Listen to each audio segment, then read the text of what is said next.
le Nabi sallallahu alayhi wa sallam les a surnommés par leur caractère. Hada Farouk, il fait le discernement. Hada Siddiq, il dit la vérité, c'est un véridique.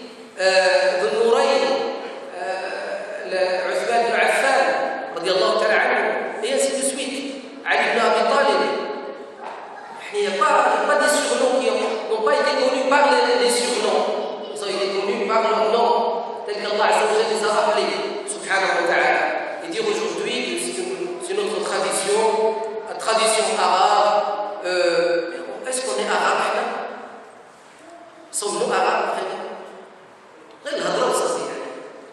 On parle. C'est tout simplement la mode, parce qu'il y en a un qui l'a dit, il a été connu sur Internet par un surnom comme ça, que tous ceux qui veulent être connus, ils vont prendre des Abou tels. Et nos frères et nos sœurs tombent d'oreilles, juste parce que j'ai la barbe et je porte des habits qui sont fabriqués en Chine et habillés, ils sont portés par des bédouins en Arabie, ça y est, c'est ça la tenue de l'islam. La tenue de l'islam, elle est dans ton comportement, mon frère. Elle n'est pas dans l'apparence. Allah le dit dans les hadiths authentiques, dans le Sahihayn. Allah ne s'intéresse pas à vos apparences. Ce qui importe pour Allah Azza wa Jalla, ce sont votre foi et votre moralité qui est au fond de vous. C'est ça qui est important. L'imam Ibn Taymiyyah rahimahullah lui a posé la question, quelle est la tenue que doivent porter les musulmans? Il a dit la tenue de Asrihi, la tenue de son temps. Comme les gens s'habillent en général, ils doivent s'habiller. Et nous n'avons pas en islam un habit spécial pour le moine, ou spécial pour l'imam, ou spécial pour le savant, l'alim. Le savant, l'imam doit s'habiller comme tout le monde, porter les habits comme tout le monde. On a un cadre. Ce cadre, c'est de porter des habits amples qui ne sont pas serrés, qui ne montrent pas la forme, homme ou femme, et qui sont opaques, qui ne montrent pas la peau, la couleur de la peau de la personne. Ils ne sont pas transparents. C'est ça la règle générale. Après habille-toi.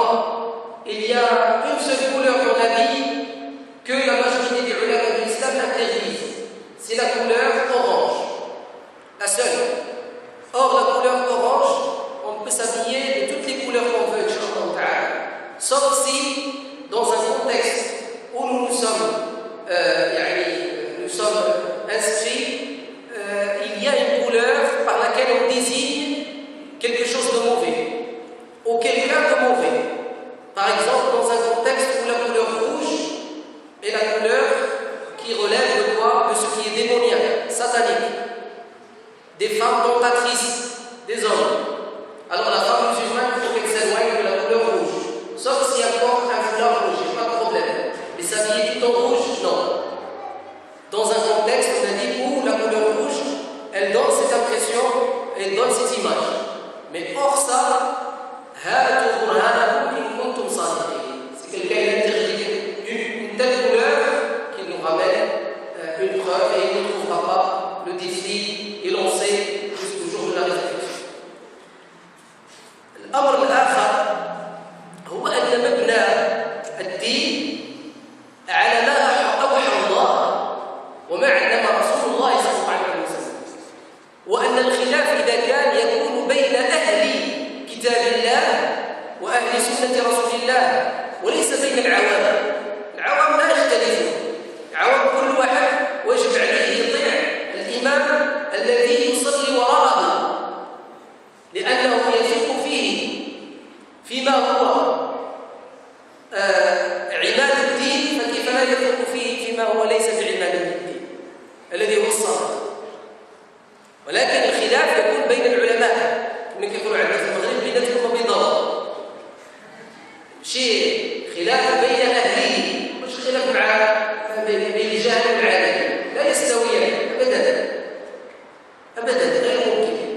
du paradis et de l'enfer. Faire attention. Le Nabi sallallahu alayhi wa sallam يقول بلغوا عني ولو آية وحدثوا عن بني إسرائيل ولا حرج ومن كذب علي متعمدا فليتبوأ مقعده من النار. والكاذب على رسول الله هو الذي يفتي بغير علم وهو كاذب على الله يمضي باسم الله. هكذا قال ابن القيم رحمه الله تعالى في إعلام الموقعين ولم يخالف بعده قوله أحد من العلماء. Donc, le prophète sallallahu alayhi wa sallam a dit transmettez après moi rien qu'un verset et rapportez des enfants d'Israël sans problème, tant que ce que vous rapportez ne contredit pas ce qui est révélé par Allah et enseigné par son messager. Et quiconque dit un mensonge à mon sujet, dit le prophète sallallahu alayhi wa sallam, qu'il s'attend à une place en enfer. Mentir au nom du prophète sallallahu alayhi wa sallam, c'est s'autoproclamer mufti ou transmetteur de fatwa. Personne n'a le droit, si ce n'est par autorisation d'un savant de l'islam, même transmettre. Parce que lire une fatwa demande de la science, demande une connaissance de la langue arabe. واحد تقول له واش الفرق ما بين المفعول به والمفعول فيه والمفعول لأجله ما يعرفش يميز ما بينهم. Il ne sait même pas les différents compléments en langue arabe et il s'autoproclame. Il n'a connu l'islam que récemment. C'est pas parce qu'il s'est fait pousser la barbe que ça y est. Et même la barbe à son sujet, il y a des paroles des ulama à prendre en considération. Et non pas la parole des ignorants.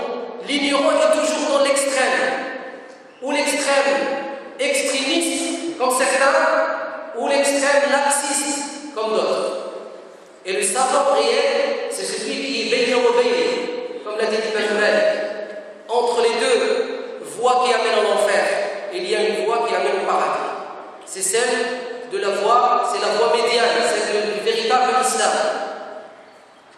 Tout individu dans notre mosquée qui regroupe autour de lui d'autres individus, il est invité à sortir de la mosquée.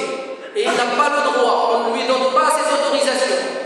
Et s'il croit en Allah et son messager, qu'il entende la parole d'Allah et qu'il obéisse, sinon c'est un désobéissant. Allah Azza wa Jalla dit Ya ayyuhalladhina amanu ati'u Allah wa ati'u ar-rasul wa ulil amri minkum. Wa ulil amri minkum. Obéissez à Allah, à son messager et à ceux qui ont détenu autorité parmi vous. Allah nous a mis ce fardeau sur le dos de cette autorité. Moi et le président de la mosquée avant moi ici. Et nul n'a le droit de faire une halaqa. Car c'est lui qui a besoin d'être dans une halaqa et d'apprendre. Et d'apprendre à être dans l'éthique musulmane et à respecter les hiérarchies islamiques telles qu'Allah l'a mentionné.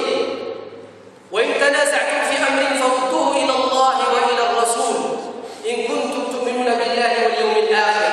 C'est qui ceux-là? Ce sont ceux qui ont autorité, qui doivent se référer à Allah et à son messager en cas de divergence. Ce n'est pas les ignorants. Les ignorants n'ont pas de divergence à proclamer et de dire je ne suis pas d'accord. Peut-être dans la plomberie que tu maîtrises, ou dans le nettoyage que tu maîtrises, ou dans la cuisine, ou dans des choses que tu maîtrises. Mais la science islamique, la maîtriser, c'est avoir un agrément d'un savant musulman. Et c'est comme ça qu'on doit agir, et c'est comme ça qu'on doit être, Inch'Allah Ta'ala, et on sera dans la voie médiane. هذا ما أريد أن أذكر به في هذه المقدمة وإنما غضبي لله ولدين الله وليس لأمري ولنفسي أعوذ بالله من ذلك وأسأل الله العفو والعافية. السؤال الأول جاءنا باللغة العربية. بسم الله والحمد لله والصلاة والسلام على رسول الله ولا توفيق إلا بالله عليه توكلت وهو رب العرش العظيم. ما معنى تحرير رقبة؟ هذه موجودة في القرآن وفي السنة. ما معنى تحرير رقبة؟ Ça veut dire quoi? Affranchir un esclave ou affranchir une personne en joug.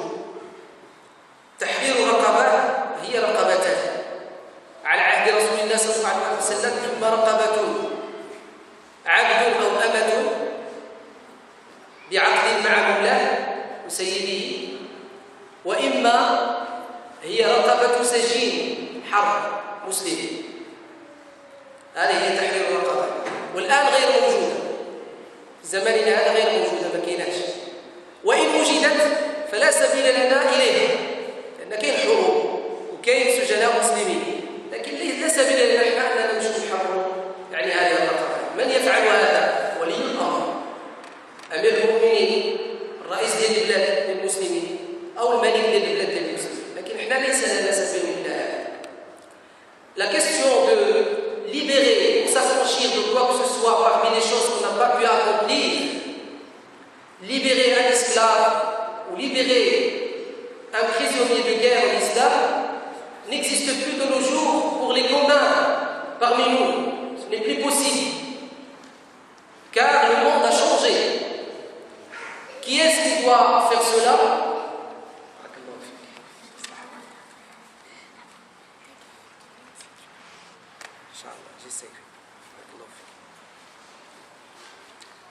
C'est le commandeur des croyants ou le roi d'un pays musulman ou le président ou le dirigeant d'un pays musulman. C'est lui normalement qui doit s'occuper de cela.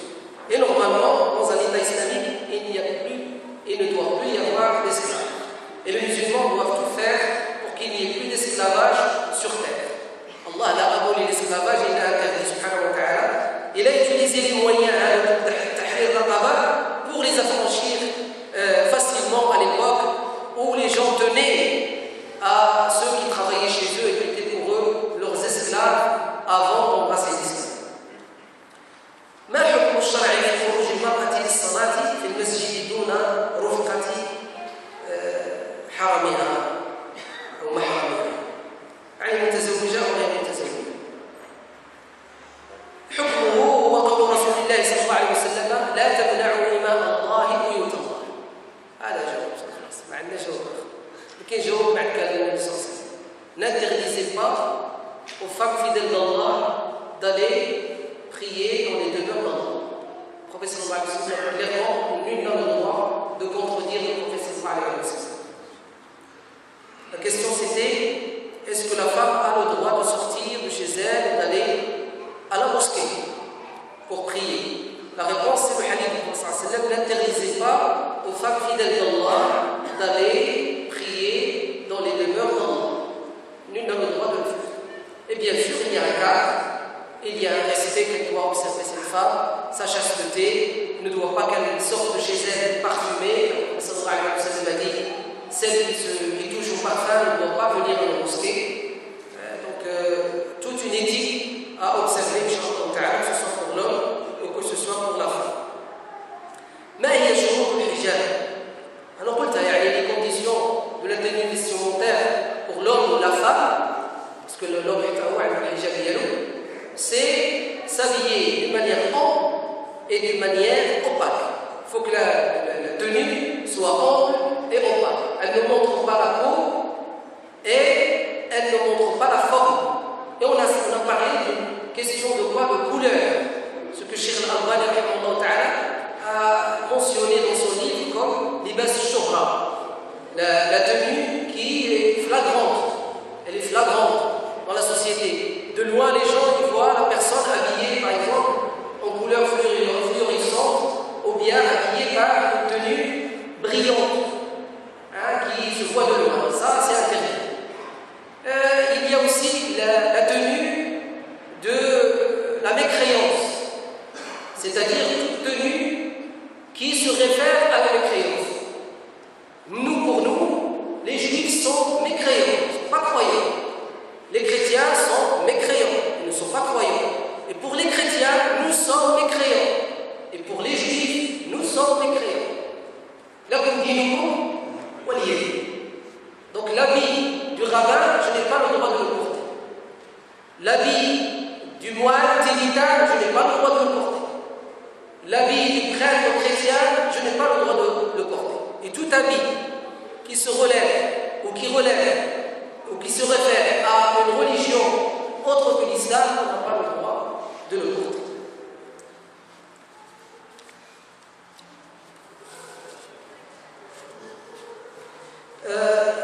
Il y a une sœur qui se pose la question sur la question sur la mention dans le Coran, en sourate Maryam, lorsque les rabbins s'adressant à Maryam alayhi salam, alors qu'elle a ramené avec elle son enfant dans ses bras, bébé, Isa alayhi salam, ils ont dit قالوا يا أخت هارون يا أخت هارون.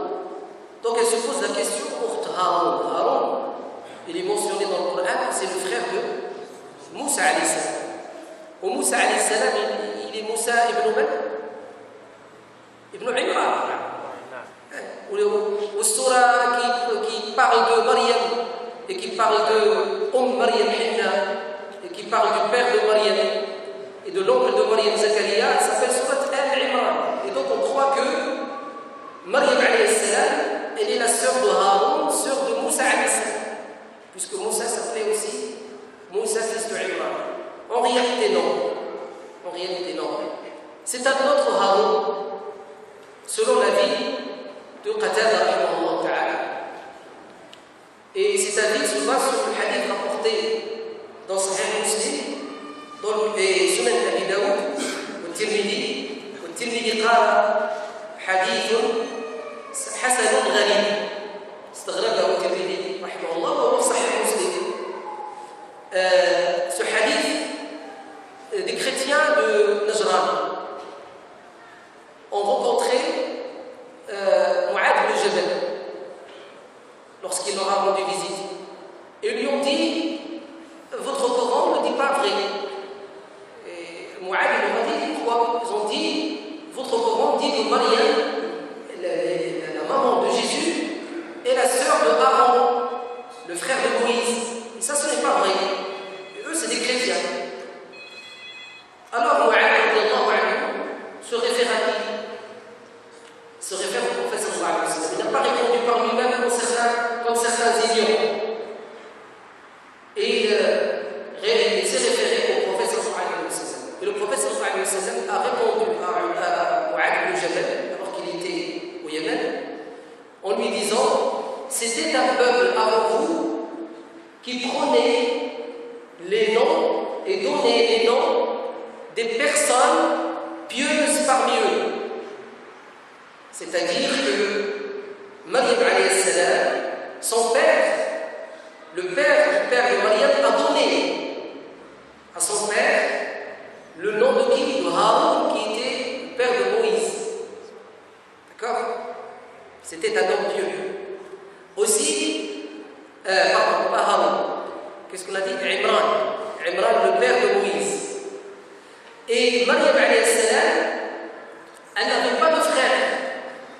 Maryam alayhi salam, elle était fille unique. Et la sourate Al-Imran le prouve, le montre clairement. وليس الذكر كالأنثى وإني سميتها مريم، معناه أن هذه المرأة ما كان عندها ذكر، عندها أنثى فقط. وأبوها مات ولذلك كفلها زكريا. Et donc, qu'est-ce qu'ils nous disent les ulama fi tafsir? Ils nous disent que chez les Arabes, en langue arabe, ils ont même rapporté des poésies pour le prouver, quelqu'un qui est semblable à quelqu'un, ou faisant pas partie de la même tribu que lui, qu'est-ce qu'on dit? Il est son frère. Lorsqu'Allah a mentionné des peuples kuffars, mécréants, et il a mentionné leurs prophètes, n'est-ce pas qu'il a dit leur frère tel? Par exemple, وإلى عاد أخاهم، il a cité leur frère. La même chose ici. Ya Ukhta Haroun, c'est-à-dire celle qui est dans sa piété semblable à Haroun, ou bien qui est de la descendance de la même famille que Haroun, à l'époque de Moussa alayhi salam. Et donc Maryam alayhi salam n'avait pas de frère qui s'appelait Haroun, mais c'est tout simplement, elle était dans la même lignée et la même piété que Haroun, le frère de Moussa alayhi salam. Il y a eu d'autres avis, les ulama de l'islam, mais ils sont basés sur des hadiths non authentiques. On les mentionne pas, Inch'Allah. Une personne qui expose un problème, et son problème relève de la foi. Elle dit qu'il y a quelque temps, sa foi elle a commencé à baisser.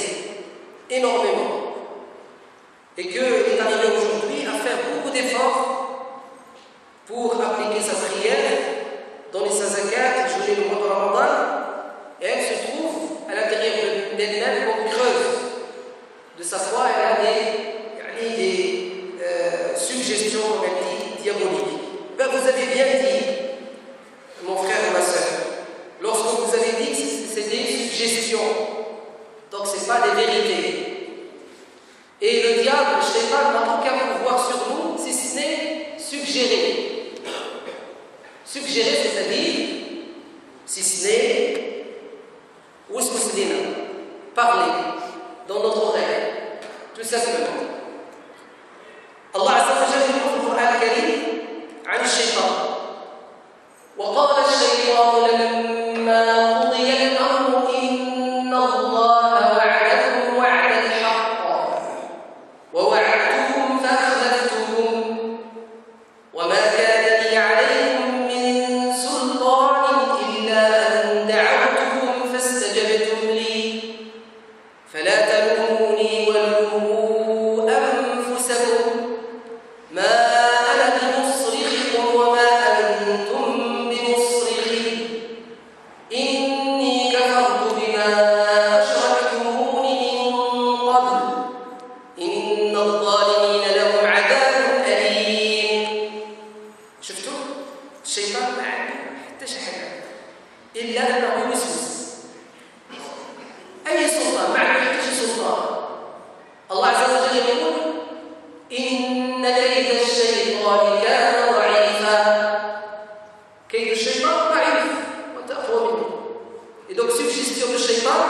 les versets nous montrent que Shaitan est faible devant toi, qui a la foi et la croyance.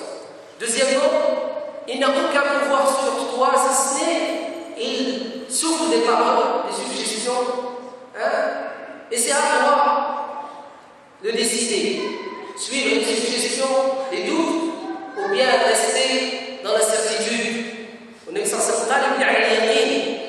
reste sur la voie de la certitude, dit le prophète sallallahu alayhi wa sallam. Un compagnon est venu voir le prophète sallallahu alayhi wa sallam.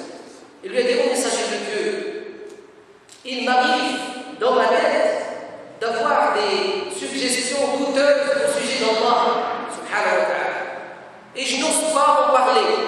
Le prophète sallallahu alayhi wa sallam lui dit: ton attitude prouve que tu es véritablement croyant. Le fait qu'il n'ose pas en parler. Alors qu'est-ce qu'il lui dit? Il lui dit: s'il recommence les autres fois, alors continue à dire La ilaha illallah jusqu'à ce qu'il parte, jusqu'à ce que ces suggestions partent. وهو ليس له سلطان علينا بل إن الله عز وجل الله عز وجل لما تحدى الشيطان الإنسان احنا تحدانا قال الله عز وجل إن عبادي ليس لك عليهم سلطان وكفى بربك وكيلا. Lorsque le démon a défié les êtres humains, Allah Azza wa Jalla lui a répondu, il a dit: mes fidèles, tu n'as aucun pouvoir sur eux. Et Allah suffit pour eux comme protecteur. كفى بربك وكيلا. Protecteur, حافظ, حارس, حفظ من الشيطان. الله تبارك وتعالى. أليس الله بكاف عبده ويخوفونك بالذين من دونه ومن يضلل الله فما له من هاد. Allah ne suffit-il pas à son fidèle comme protecteur? Ils te font peur d'autres que Allah subhanahu wa ta'ala, et quiconque Allah met dans l'égarement, nul ne peut le remettre dans la droiture. Alors qu'est-ce qu'on dit à cette personne? On lui dit: suis l'enseignement du prophète sallallahu alayhi wa sallam. À chaque fois que tu entends cela, répète constamment La ilaha illallah. Et dis-le par ton cœur, parce que c'est la parole dite, al-kalima al-tayyiba, la bonne parole. Al-kalima par laquelle Allah raffermit les cœurs. يثبت الله الذين آمنوا بالقول الثابت في الحياة الدنيا وفي الآخرة. Allah raffermit les cœurs de ceux qui ont la croyance et la foi par la parole de raffermissement qui est La ilaha illallah. Subhanahu wa ta'ala. On lui dit aussi de ne pas s'isoler, de fréquenter la mosquée constamment et d'appliquer la salat et de continuer à le faire, de s'acquitter de sa zakat. Et c'est ça qui va la remettre, Inch'Allah ta'ala, dans ce qu'elle a besoin. Et le fait qu'elle sent, le fait qu'elle se plaint, cela prouve qu'elle est touchée. Et si elle est touchée et blessée, cela prouve qu'elle a la foi, alhamdoulilah. Car celui qui n'a pas la foi véritablement, il ne peut pas se sentir touché ni blessé. Et ça, c'est une preuve qu'elle a la foi, cette personne. فبشرى لها quelle bonne nouvelle pour elle, Inch'Allah Ta'ala, elle n'a qu'à faire de nouveaux efforts, Inch'Allah Ta'ala, et elle prendra un nouvel éloge. Suite aux différentes campagnes médiatiques contre l'islam, je voudrais savoir quelle est la réponse contre ceci, notamment l'absence de l'intelligence musulmane française. En réalité, il n'y a pas d'absence d'intelligence musulmane française puisque vous faites partie de ces intelligences et vous écrivez une question. L'intelligence musulmane existe, mais elle n'est pas mise en évidence comme il le faut. Alors c'est à nous qui se plaignent d'agir et de faire des efforts pour que cette intelligence soit mise en évidence et qu'elle soit notre référence avant tout. Et ce n'est pas important si elle apparaît dans les médias, car Allah subhanahu wa ta'ala défend sa religion et défend ses fidèles, même en utilisant des non-musulmans. Et ça, c'est la parole du prophète sallallahu alayhi wa sallam dans Sahih Bukhari, au Musnad Imam Ahmad, le hadith الذي رواه أبو بكر الصديق رضي الله عنه إن الله لا ينصر هذا الدين بالرجل الفاجر وبأقوام لا خلاق له. وهذا عند البخاري وعند أحمد في المسند لا ينصرن الله هذا الدين بالرجل الفاجر وبأقوام لا خلاق له. Avec certitude, le prophète sallallahu alayhi wa sallam dit Allah glorifiera et glorifie toujours et constamment sa religion, même en utilisant des gens qui n'ont pas de noble caractère et des gens qui n'ont pas la foi. Allah peut les utiliser pour glorifier sa religion. Ce ne sont pas ceux qui rentrent dans la communauté musulmane, qui s'habillent par l'habit et la tenue des moines en portant des bagues, et il y a parmi eux ceux qui ne sont pas salafis, hachalillah. Salafi n'est pas comme ça. Salafi, le véritable, se réfère au savoir de l'islam. Et ça se tient. Et il a honte de dépasser ses limites. Ce sont, c'est pas des salafis. Non, pas du tout. Ce sont des gens qui travaillent pour la CIA, ou pour la DSC française, ou pour les LG, le TVTP. Et on a découvert certains d'entre eux qui ont même parfois des sites internet qui appellent au djihad sur internet, alors que ce ne sont pas des musulmans, et qui ont commencé d'abord à apparaître comme convertis à l'islam, alors qu'ils travaillent pour le CIA ou pour autres organisations. Et par la suite, après conversion, voyage, tel ou tel pays, entraînement dans tel ou tel pays, et puis après apparaître sur le net avec l'arme à la main et le drapeau noir derrière le dos. Et tout ça c'est facile et simple à faire. Et c'est comme ça, même à l'époque, le Sahaba radiallahu anhu, que les sionistes de l'époque, ceux qu'on appelle Yahoud Dunama, parmi nous autres, les sionistes de l'époque et qui existent jusqu'à aujourd'hui, des gens qui se proclament musulmans et qui se montrent convertis, comme l'ex-dit Mustafa Kemal Atatürk, qui était d'origine juive, dit embrasser à convertir l'islam. Ces personnes-là rentrent dans la communauté musulmane pour la détruire de l'intérieur, et notamment la diviser, et notamment marginaliser certains de nos jeunes qui ne connaissent pas bien la religion. Et il faut faire très attention par rapport à ça.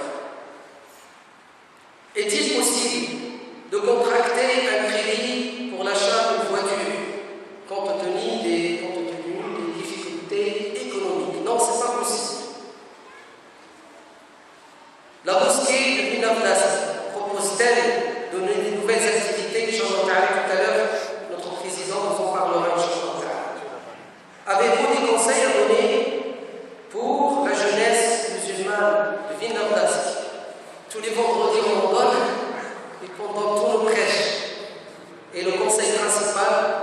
c'est soyons mafatih khayr maghaliq shar ala al-muslimin wa ghayr al-muslimin. Soyons, Inch'Allah ta'ala, des clés d'ouverture du bien pour la communauté musulmane et des clés de fermeture des portes du mal contre la communauté musulmane.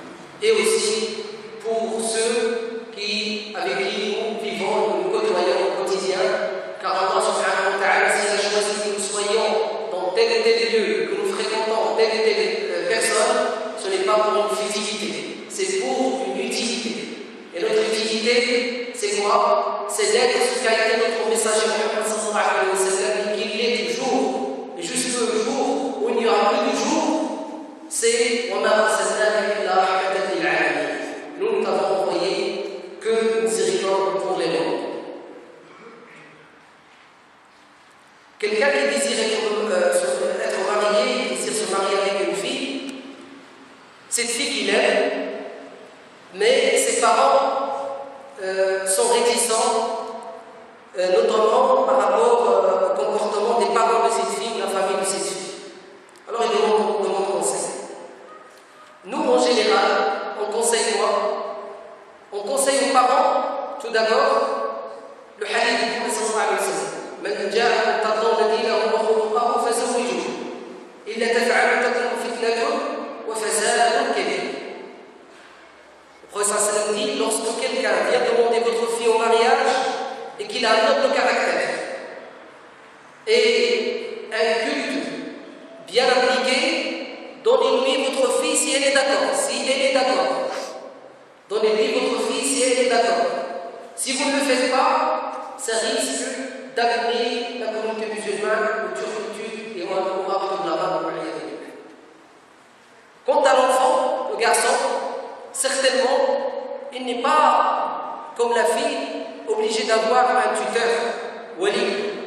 Il est nécessaire pour lui d'avoir l'agrément de ses parents. Les parents sont plus importants que l'épouse. Pas l'oublier.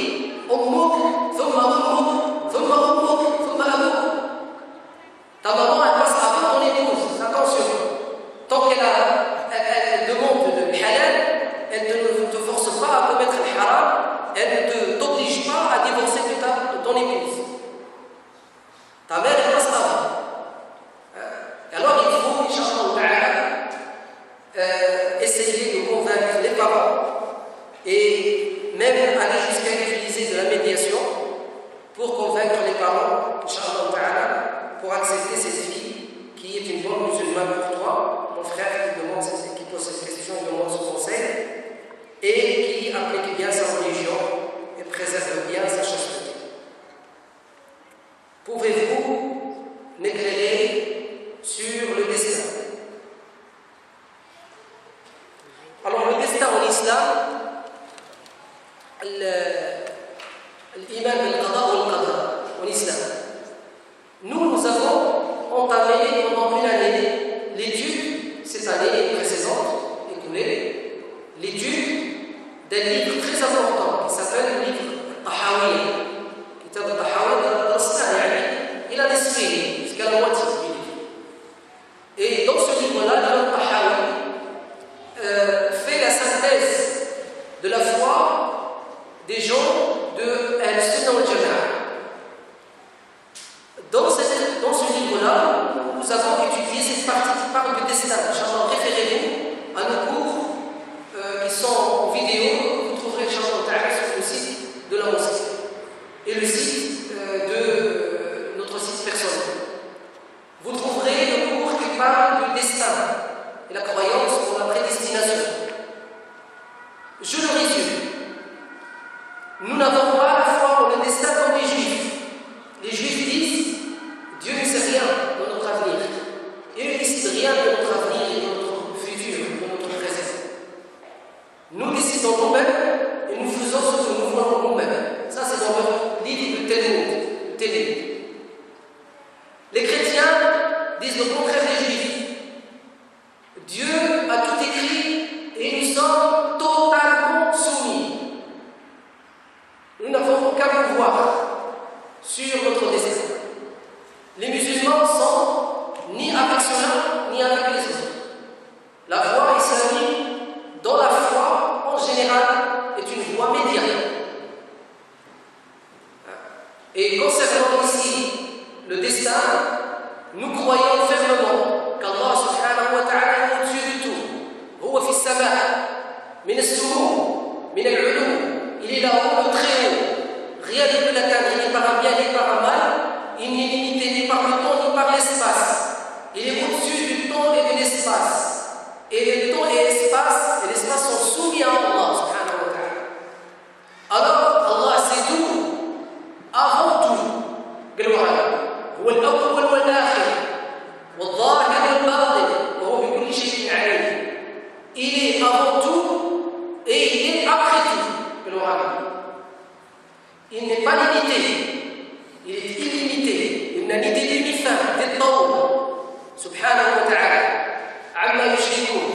n'existe pas. Moi je vous dis, Dieu n'existe pas. Dieu fait l'existence. Car si tu dis Dieu existe, cela veut dire qu'il n'a pas existé auparavant. Et il a existé. Allah subhanahu wa ta'ala est au-dessus, au-delà de ce mot. Et on n'a pas le droit d'utiliser ce mot au sujet d'Allah, qui est le terme d'existence, parce que c'est lui qui fait l'existence. Huwa al-Khaliq, Huwa al-Bari, subhanahu wa ta'ala. Il est au-dessus de tout ça, il a des demi-fins. Lam yalid wa lam yulad, wa lam yakun lahu kufuwan ahad. Et donc, notre croyance dans le destin, c'est que Allah sait tout de nous, parce qu'il est au-dessus de tout. Gloire à lui. Il a prédestiné pour nous des choses auxquelles nous sommes soumis. On n'a pas le choix. Exemple, les 4 mentionnés dans le hadith du prophète sallallahu alayhi wa sallam. Le jour de sa naissance, l'être humain ne le décide pas. C'est Allah qui le décide. Il est soumis à cette décision. Le choix de ses parents. Personne ne choisit ses parents. D'accord? Le jour de sa naissance, le jour et l'heure de sa mort, c'est Allah qui le décide. Nul n'a le choix. Aussi, le lieu de son enterrement.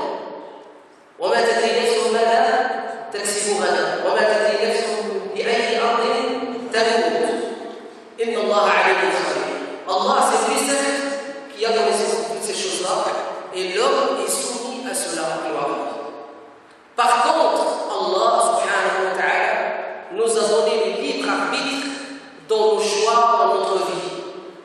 Et nous sommes en islam dans l'obligation, nous avons le devoir d'agir dans notre destin pour maintenir ce qui est bon et pour changer ce qui est mauvais. Allah Azza wa Jalla dit dans le Coran al-Karim, Illa man taba wa amana wa amila amalan salihan fa ulaika yubaddilu Allah sayyi'atihim. On change notre état, on modifie notre situation. Et il est de notre devoir. Quelqu'un qui est malade, l'islam l'appelle à faire quoi? À chercher le remède. Nabi sallallahu alayhi wa sallam dit, Allah a fait descendre pour chaque maladie un remède, sauf la mort. Pas de remède, parce que c'est Allah qui l'a décidé. Mais le musulman, il a, par la volonté d'Allah et son messager, l'enseignement de son messager, à chercher quoi? Se faire guérir. C'est mieux pour lui, dit le prophète sallallahu alayhi wa sallam. C'est mieux pour lui qu'il cherche à guérir, à changer. Quelqu'un qui a une maladie dans son cœur, quelques notions d'hypocrisie dans son cœur, il laisse sa maladie s'aggraver ou bien il la change?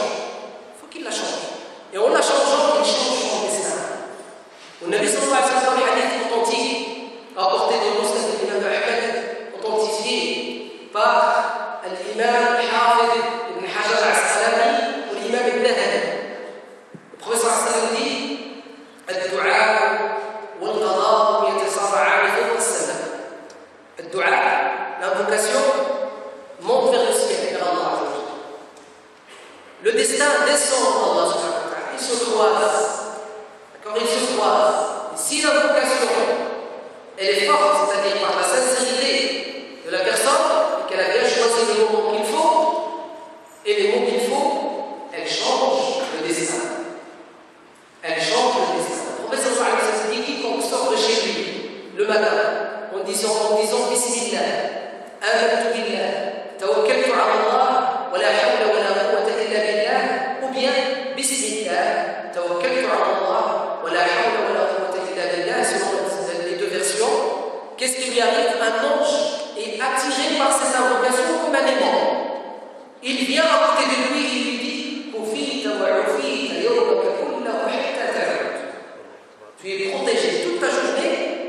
risque de nous apporter préjudice. Et donc nous, on croit en le destin, on croit qu'Allah sait tout, qu'Allah a tout écrit, mais Allah nous a laissé le libre arbitre pour changer notre destin, le modifier, le rendre meilleur, et c'est pour cela qu'on sera jugé.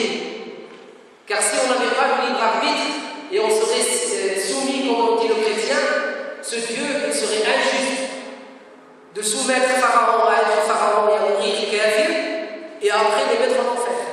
Ça serait injuste.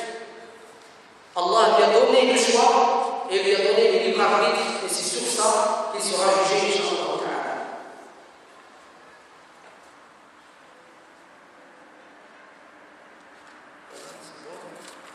D'autres questions?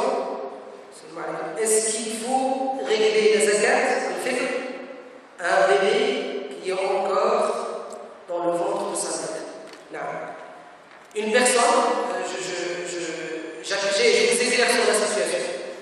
Une personne, une femme enceinte.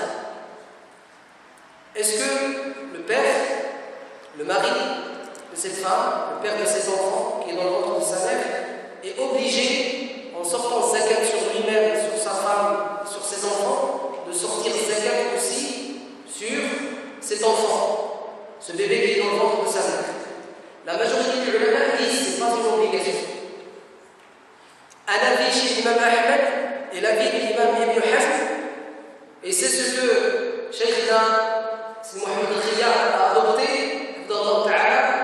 disent qu'il est obligatoire de sortir zakat sur le bébé qui a dépassé 4 mois dans le ventre de sa mère. D'accord? Pourquoi? Ils disent parce qu'on sort zakat au sujet des personnes qui sont nourries par nous-mêmes. C'est notre charge. Ces enfants, il est nourri par nous-mêmes, par le père. Il est à sa charge. D'accord? Dans le ventre de sa mère. Et l'imam Ahmed ibn Hanbal, c'est pas lui en fait, c'est Ibn Qudama, dans son livre Le Mourni, défend l'avis de l'imam, c'est sa vie, parmi les deux avis de l'imam Ahmed ibn Hanbal, et il nous dit quoi? Il nous dit, si vous demandez, si vous posez la question à cette majorité de ulama, qui sont Shafi'i, ou Abu Hanifa ou Malik, vous leur dites, écoutez bien, si une femme enceinte de plus de 4 mois, un mari, son mari, ou quelqu'un d'autre, la frappe avec son pied ou sa main dans le ventre, et il tue le bébé dans son ventre, est-ce qu'il doit payer des yams ou des yams? Tous les ulama vont dire qu'il doit payer des yams. Alors pourquoi cette contradiction? Vous dites qu'il faut qu'il paye des yams lorsqu'il le tue, et vous le considérez comme un être humain à part entière, et lorsqu'il s'agit du zakat, il ne faut pas sortir des zakat obligatoirement sur lui. Wallahu ta'ala. Deuxième question, est-il permis, après avoir fini de manger, de faire constamment la prière sur le prophète sallallahu alayhi wa sallam, des du'as, invocations pour les parents et les proches? Est-il permis, après avoir fini de manger, peut-être que la personne elle parle de l'ftour, c'est-à-dire lorsqu'elle a mangé, elle a coupé le jeûne. Est-il permis, bien sûr, vous êtes autant que vous pouvez, que vous avez la possibilité de faire dua, de faire salat al-nabi, faites-en, Inch'Allah. C'est pas permis, c'est louable. Faites-le, Inch'Allah.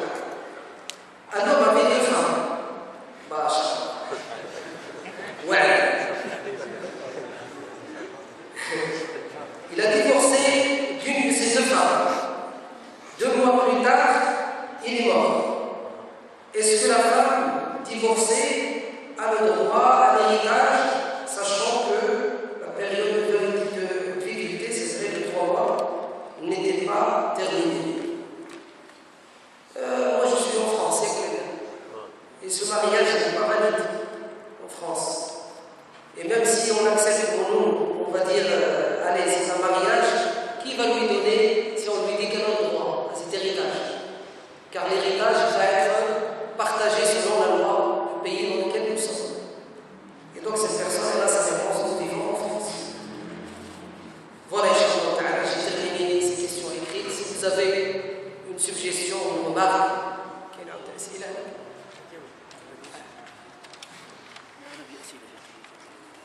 Donc,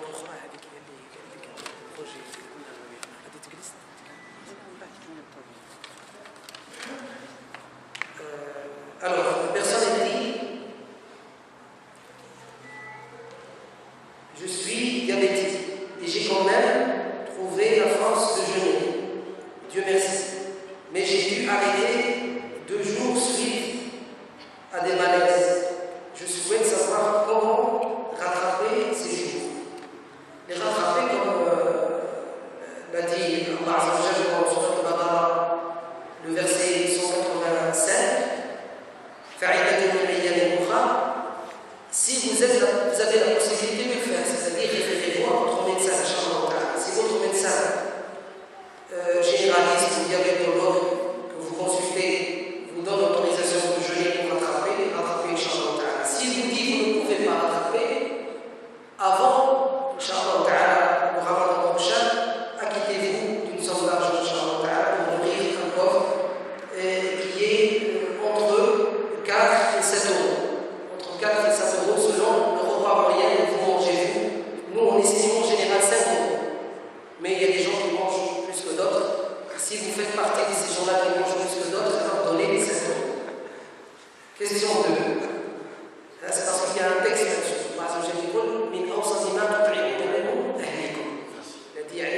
Un repas, la valeur d'un repas moyen. Parce que vous vous nourrissez et vous nourrissez votre famille. Si je dois nourrir les pauvres par l'acquittement d'un jour de jeûne, dois-je ajouter le jour manqué à ça? C'est une question qui se répète souvent. Est-ce que c'est le jour même qu'on doit donner on doit nourrir les pauvres ou ultérieurement? Le ulama dit à la tarahi, c'est-à-dire selon votre possibilité. Si vous avez la possibilité le jour même de nourrir, alhamdulillah. Si vous avez la possibilité au début de Ramadan, le premier jour de Ramadan, sachant que vous avez une maladie incurable et sachant que vous n'allez pas jeûner tout le mois de Ramadan, alors vous pouvez donner aux pauvres de quoi se nourrir pour tout le mois de Ramadan, Inch'Allah. Il n'y a aucun souci. Mais si la personne est pauvre, elle n'a pas les moyens, le jour où elle aura les moyens, Inch'Allah, elle s'acquittera de ses dettes et elle recevra une aide pour elle. Pour former les rangs à l'étage, c'est une question de femmes, Inch'Allah, on le dira Inch'Allah tout à l'heure. Mais خلاص كلنا رمضان إن شاء الله تعالى ولكن il faut le rappeler إن شاء الله tout à l'heure. La question sur les 6 jours de Shawwal. Les 6 jours de Shawwal. Il y a des sœurs ou des frères qui doivent rattraper des jours de Ramadan, qui n'ont pas jeûné. Est-ce qu'ils commencent par rattraper les jours obligatoires ou ils commencent par les 6 jours de Shawwal, ou ont-ils le droit de regrouper deux intentions pour une seule action? C'est-à-dire avoir l'intention de rattraper et l'intention des jours de Shawwal et faire tout en même temps dans les mêmes jours. C'est une question qui se répète souvent. Il y a 3 avis chez les ulama, et chacun selon sa conviction. Et nul n'a le droit de contredire l'autre et de dire qu'il a tort. Car tous les ulama qui ont donné ces 3 avis ont des sources. Et lorsqu'il y a source, il y a accord, même s'il y a divergence. L'accord, il est au sujet de quoi? Au sujet de se référer aux sources, tout simplement. Alors, il y a les Shafi'ites. Les mêmes Shafi'ites autorisent, il y a un texte, un hadith, autorise aux musulmans qui viennent à la mosquée pour la prière de Fajr.